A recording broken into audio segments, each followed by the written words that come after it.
नमस्कार साथियों, हाल फिलहाल रोहतक पॉजिट्रॉन हॉस्पिटल के अंदर में खड़ा हूं और हमारे साथ ये साथी जुड़ गया है। एक बार ये भीड़ दिखाओ, पूरा गांव उठ का आ रहा है भाई। अजायब गांव से है, रोहतक जिले का गांव है अजायब। भाई साहब राम राम। राम राम भाई सर साहब। अपना परिचय दें। मेरा नाम दीपक है और मेरे पिताजी राजकुमार यहाँ पॉजिट्रॉन हॉस्पिटल में एडमिट कराए थे हमने। तो 14 तारीख को लेके आए थे सांस की प्रॉब्लम के रिगार्डिंग। तो इन्होंने ट्रीटमेंट किया और उन्होंने कुछ टेस्ट किए किडनी के, उसमें प्रॉब्लम थी थोड़ी सी। तो बोला कि 1-2 डायलिसिस होगी, उसके बाद जैसे भी होगा वो बाद में बंद हो जाएगी और रिपोर्ट के अकॉर्डिंग। तो इन्होंने 2 डायलिसिस करके हमारे को 18 तारीख को यहाँ से ठीक ठाक डिस्चार्ज कर दिया और हम घर चले गए। उसके बाद इन्होंने कहा भी 21 तारीख को ओपीडी में आ जाना और हम चेक करेंगे ओपीडी में। जैसे भी रिपोर्ट आएगी डायलिसिस की जरूरत होगी तो करेंगे, नहीं होगी तो नहीं करेंगे। तो 21 तारीख को उन्होंने टेस्ट वेस्ट किए, बोले भी डायलिसिस होगी तो हमारी डायलिसिस आप करो। तो इन्होंने पहले हमारे को जनरल वार्ड में शिफ्ट कर दिया कि डायलिसिस यहाँ हो जाएगी, कोई दिक्कत नहीं है। तो फिर इनको पता लगा भी पैनल से है, तो फिर इन्होंने 15-20 मिनट में आए। फिर ये बोले कि नहीं आईसीयू में ले जाना पड़ेगा। मैं भी आईसीयू में क्यों ले जाना पड़ेगा, मैं डायलिसिस तो नॉर्मल हो जाएगी, आईसीयू का चार्ज ज़्यादा होता है। तो बोले नहीं, बोला डायलिसिस वहीं हो जाएगी। मतलब कोई बात नहीं, ठीक आप वहाँ कर दियो। इन्होंने डायलिसिस शुरू करी 5 बजे। 5 बजे डायलिसिस शुरू करने के बाद इन्होंने, मैं गया वहाँ और 5 बजे मैंने देखा सब कुछ ठीक ठाक चल रहा था, कोई इशू नहीं था। मेरे पिताजी बिल्कुल होश और आवास में थे। उनके बाद मैंने डॉक्टर से पूछा भी कितना टाइम लगेगा, वो बोले कि 9 बजे तक चलेगी, 9 बजे ये खत्म हो जाएगी। मैं एग्जैक्ट 9 बजे वहाँ आईसीयू में फिर चला गया। 9 बजे पहुँचने के बाद मैंने डॉक्टर से फिर पूछा वहाँ भी डायलिसिस होगी, वो बोले कि ना बस पूरी होने वाली है। तो उसके जस्ट 2 या 3 मिनट बाद वो डायलिसिस कंप्लीट होगी। और फिर मैंने अपने पिताजी से बात करी वहाँ कि पापा ठीक ठाक हो, बोले कोई दिक्कत नहीं, ठीक ठाक हूँ मैं, कोई दुख दर्द कहीं मतलब कोई प्रॉब्लम नहीं है, ठीक ठाक हूँ मैं। फिर वो बोले कि भाई कोई और भी टेस्ट वगैरह होने हैं क्या। फिर मैंने उनको बोला, डॉक्टर से पूछा भाई कोई और भी टेस्ट होएगा रात को। डॉक्टर बोला कोई टेस्ट नहीं है, सिर्फ डायलिसिस थी वो आपकी होगी है, सुबह पेशेंट को डिस्चार्ज कर देंगे। मैं ठीक है। तो फिर भी डॉक्टर से पूछ के गया मैं भाई कोई और, वो बोला कुछ नहीं है जी, आप जाओ सुबह आ जाना और अपना डिस्चार्ज करवा लियो। मैं ठीक है। मैं अपने घर चला गया। घर जाने के बाद 10 बजे इनकी कॉल आती है मेरे पास। मैं यहीं चला गया था अपनी सिस्टर के, 10 मिनट का रास्ता है, मैं वहाँ जाके लेट जाऊँगा। फ़ोन आया इनका, तो कह रहा है कि भी पेशेंट खाने के लिए बोल रहा है। तो मैं बोला भी पेशेंट खाने के लिए बोल रहा था, आप खिला दो जो खिलाना है आपने, भाई आपके आईसीयू के हिसाब से जो भी आप खिलाओ, मकाम में आप सुबह आ जाऊँगा, मिल लूँगा। बोले ठीक है। तो उन्होंने रात में खाना तो खिलाया ही नहीं। हमने अगले दिन पता चला। फिर मैं सुबह यहाँ आया 6:30 बजे और ऊपर गया मिलने के लिए। तो वहाँ उन्होंने मेरे को मना कर दिया कि भाई 7 बजे शिफ्ट चेंज होएगी, उसके बाद आप 9 बजे आना। मैं यहाँ नीचे वेट करता रहा। 9 बजे मैं वहाँ गया। 9 बजे जाने के बाद मैंने अंदर देखा और मैं बातचीत करने की कोशिश करी, तो उसमें कुछ भी नहीं था। ना वो रिस्पॉन्स कर रहे थे, वो ना बोल रहे थे, वो ना हिल रहे थे, वो मतलब कोई कुछ भी नहीं था। शाम के समय बिल्कुल ओके बात। शाम के समय बिल्कुल ओके है, वो आप वीडियो में भी देख लेना, पूरा होश हवास में है। 11 बजे वो उठ के अपना फ्रेश भी होके आए हैं, तो बिल्कुल होश हवास में थे, कोई प्रॉब्लम ही नहीं थी किसी प्रकार की भी। जब 9 बजे जब मैं वहाँ पहुँचा, देखा कि मैं इसमें तो कुछ है ही नहीं, मैं क्या होगा। फिर मैंने डॉक्टर से पूछा मैं अभी क्या है, मैं कोई दिक्कत है क्या, मैं उठ नहीं रही है भाई, रात ने कोई आपने दवाई दी हो तो बेहोशी की है या भाई नींद की है। बोला ऐसा कुछ भी नहीं दिया हमने। तो मैं फिर उठ क्यों नहीं रही। फिर इनके जो डॉक्टर हैं सीनियर विजेंद्र जी, वो आगे, उनको दिखा, मैं कहा ये सिचुएशन है। उन्होंने भी देखा, भाई कुछ नहीं इसमें तो रिस्पॉन्स है। फिर ये बोले MRI करनी पड़ेगी। मर्जी MRI कराओ आप। MRI करा तो फिर इन्होंने बताया कि इनकी तो दिमाग की नस फटी हुई है और पूरे ब्रेन के अंदर क्लॉट हो गया, मतलब खून हो गया है। इसका मतलब ये था रात में नस फटी है इनकी और सारी रात वो ब्लड बहता बहता। सुबह डॉक्टर को पता ही नहीं, सुबह किसी को भी नहीं पता, वो मैं आया हूँ तब चेक किया है। और अगर मैं 11 बजे आता, जिस टाइम पे अटेंडेंट का मिलने का टाइम है, तो 11 तक भी वो ऐसे ही पड़े रहते। किसी को कोई होश आवाज नहीं था, ना किसी ने पूछा वहाँ, ना किसी ने देखा और कुछ नहीं किया। MRI के बाद ये बोला कि भाई ऐसा है और इन्हें बता कुछ भी नहीं है, आप इनको ले जाओ। ठीक है, ले जाओ मतलब डेड। हाँ, बोला कुछ नहीं है इनके इसमें, बोला ये हमारे उसमें भी नहीं है ना, इसका कुछ इलाज हो सकता, आप इनको ले जाओ और रखो अपने घर। हम बोले भी हम लेके कहाँ जाएंगे अब इनको, हाँ।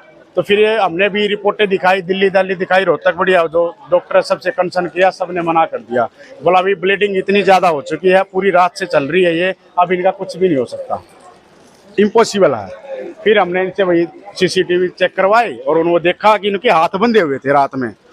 दोनों पेशेंट के दोनों हाथ बांध दिए इन्होंने और वो CCTV फुटेज में भी है और इनके निशान भी, और हमने फोटो भी ले रखे, वो मैंने सुबह आके खुलवाए हैं। दोनों हाथ बंधे हुए थे। आप आए तब तक हाथ बंधे हुए ही थे? हाँ, मैंने खुलवाया। मैंने बोला भाई हाथ क्यों बांध रखे हैं, बोला रात में भाई कल्लू ना उखाड़ दे, इस चक्कर में वो था। मतलब ठीक है जर्नली चल कर दिया होगा, लेकिन फिर मैंने खोला देखा ना पूरा लीला हुआ था। मैं तो बहुत ज्यादा बांध रखे, टाइट इतना तो नहीं होता। फिर मेरे को थोड़ा शक हुआ कि महारात में कुछ गड़बड़ हुई है। फिर मैंने इनका जो डेली का ट्रीटमेंट है रात का, मैंने वो चेक करा। उन्होंने देखा भी बीपी 190 95 200 तक गया हुआ है। मैं फिर तो गड़बड़ है, मैं फिर संभाला ही नहीं किसी ने। अब बीपी 200 तक जाएगा, जनरली नसें तो फटेंगी और क्या होगा। ऊपर से पेशेंट के हाथ बंधे हुए हैं, एंजाइटी होगी तो और बढ़ेगा बीपी। तो ये कहानी उस टाइम हुई है। आज आप लोग आए हो, आपके फादर अभी अंदर ही हैं? अब मेरे फादर अभी बिल्कुल उनमें कुछ भी नहीं है बचा हुआ है। बस हमने ये इनको ये रिक्वेस्ट करी कि जो इनके नॉर्मल सांस हैं, वो चाहे 2 घंटे के हैं, चाहे 4 घंटे के हैं, चाहे 2 दिन के हैं, आप नॉर्मल जो सांस है उसके ऊपर आप इनको रखो और ट्रीटमेंट अपना जो करना आप करते रहो। लेकिन इन्होंने ज़बरदस्ती शाम को रात को 1:30-2 बजे ज़बरदस्ती वेंटिलेटर पे लगा दिया विदाउट हमारी परमिशन के। ये इसलिए लगा दिया कि वो केस इनके ऊपर ना पड़े कि पेशेंट की डेथ होगी यहाँ। और हम अब कल से 2 दिन हो गए रिक्वेस्ट कर रहे हैं इनसे कि वेंटिलेटर से आप हटाओ इनको, हमने नॉर्मल जो ट्रीटमेंट करना आपने करो, अगर नहीं है तो भगवान की दया से जितने सांस हो उनके वो चलने दो। आपकी और वो यहाँ वेंटिलेटर पे डाले बैठे हैं और उसका चार्ज लगाए बैठे हैं। 2 दिन डॉक्टर से मीटिंग करके आए हो आप? हाँ जी, क्या डॉक्टर से मीटिंग करके आए हैं। डॉक्टर ने ये बोला हमारे को कि भाई हम लिख के तो दे नहीं सकते कि भाई गलती ऐसी, लिखते में तो हम देंगे नहीं, बट जो हो गया है वो हो गया है। तो फिर अभी डिस्चार्ज के लिए बोला, अभी वेंटिलेटर का ये कह रहे हैं कि हम मीटिंग गठित करेंगे, सीएमओ से बात करेंगे, फिर देखेंगे अभी वेंटिलेटर हटाएंगे या नहीं। आपने पुलिस केस किया? पुलिस केस कर रखा है। पुलिस केस में आगे उन्होंने भी ये रिपोर्ट यहाँ से सीएमओ में भेज रखी है। अब उसके ऊपर कार्रवाई जैसी भी होगी वो देखेंगे जी। तो भाई ये मामला आपने सुना, ये सारा का सारा मामला गांव अजायब के राजकुमार जियों का है, जो अंदर अब भी हैं और अपनी अंतिम सांसें जो हों गिनने लग रहे हैं। उनका ये बेटा है दीपक जी, इन्होंने एक एक बात बताई। हाल फिलहाल पॉजिट्रॉन हॉस्पिटल में मैं मौजूद हूँ। कोशिश रहेगी डॉक्टर से जाके बात करने की, उनसे मिलने की, उनसे पूछेंगे कि ऐसा क्यों हुआ, क्योंकि पॉजिट्रॉन हॉस्पिटल की जो शिकायतें हैं वो बार बार इस तरह की आती रहती हैं। एक और चीज मैं बताना चाहूँगा, जो इन्होंने ट्रीटमेंट में जो इलाज किया, उन्होंने कल मेरे को बिल दिया। जब ये घटना हुई थी सुबह 9 बजे, मैंने चेक करवाया था। उससे पहले हमारा 13,000 का बिल था, क्योंकि नॉर्मल डायलिसिस थी और इसका आईसीयू का चार्ज। उसके बाद जब सुबह 21 तारीख को हमारे को बस को पता चला कि भैया अभी इसमें कुछ नहीं, उसके बाद भी इन्होंने अभी तक 1 लाख रुपए का बिल बना दिया है, एक लगभग मरे हुए इंसान का भी 1 लाख से ऊपर। अभी हमारे को कल प्रेशर बना रहे थे कई बार भाई कि बिल भरो। अब मरे हुए इंसान का हम फर्जी बिल क्यों भरेंगे।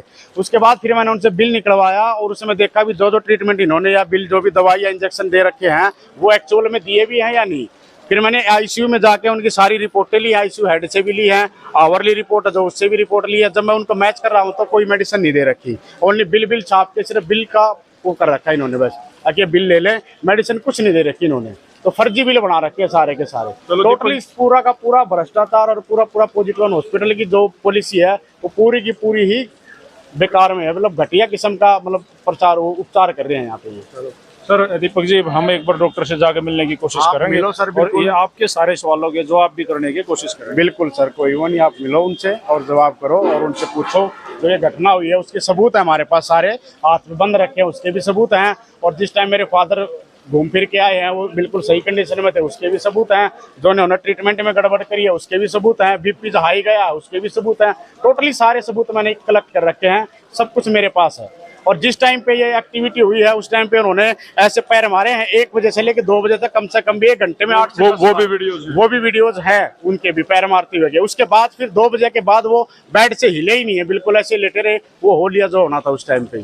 सारी सीसीटीवी फुटेज है और जो हाथ बांध रखा है 4:30 बजे तक की फुटेज मैंने चेक करी, वो उसमें आया हुआ कि उनका हाथ बंधा हुआ। वैसे तो मैंने सुबह के खोले ही हैं वो, तो सारे सबूत हमारे पास लीगली तौर पे पूरे हैं हॉस्पिटल के खिलाफ। तो सर उनकी कॉल भी आने लग रही है, मैं उनसे जाके ही बात भी कर लेता हूँ। सर आप जाओ और